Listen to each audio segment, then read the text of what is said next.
And if you no longer go for a gap that exists, you're no longer a racing driver.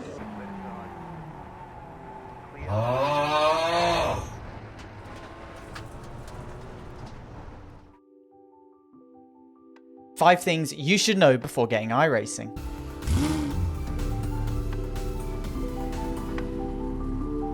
So, iRacing is viewed by many as the pinnacle of sim racing, a huge variety of disciplines, competitive online racing with official adjudication, and laser scan tracks are just some of the reasons why.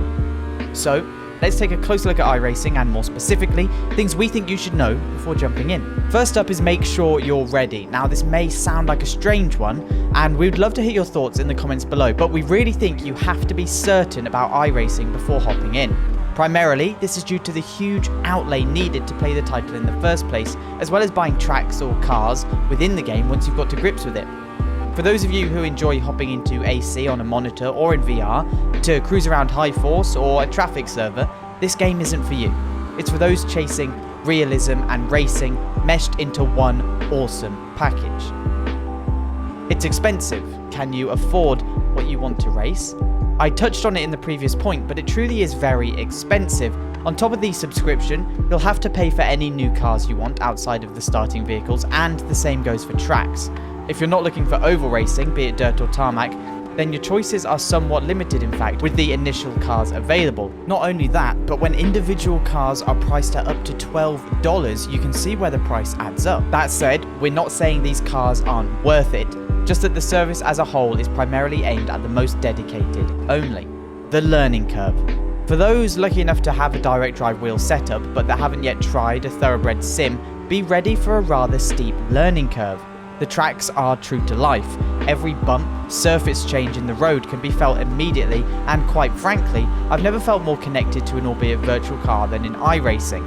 That sounds great, but it can be difficult. Know that by being a racing driver, you are under risks all the time. And by being a racing driver means you are racing with other people. And if you no longer go for a gap that exists, you're no longer a racing driver. It's incredibly fun, but be aware that you'll have to take some serious time to learn the car you'll want to be driving at a competitive pace, regardless of which sim you've come from. The PC. So iRacing is of course PC only, which means you'll have to have a certain level of PC to comfortably run the game without stuttering or other performance issues. iRacing recommends a 6-core CPU, a GPU with at least 6GB of VRAM, 16GB of RAM, and then a decent amount of space on your hard drive, around 50GB. For reference, I have around 40GB of space currently taken up by iRacing in my personal rig. As I said, this title is for PC only, although a dirt version of the title is coming to consoles at some point.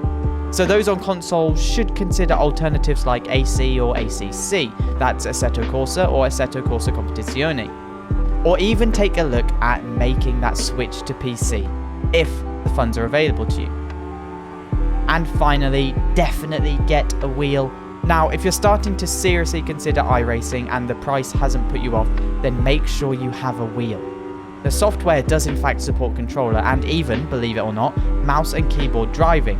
However, if you want to get driving in iRacing, we really think this should be done at least with an entry-level force feedback wheel from the likes of Logitech or Thrustmaster, and the ideal would be something akin to the Moza R5 or R9 or Fanatec CSL-DD. Pedals also make a huge difference, with both Fanatec and Moza also making good alternatives. In fact, you can see our full Moza ecosystem review through the link in the top right of your screen right now. So, those are 5 things we think you should know before grabbing iRacing. What do you think? Is there anything else to add? Let us know down in the comments, don't forget to subscribe to the channel, and we'll catch you here for another video soon.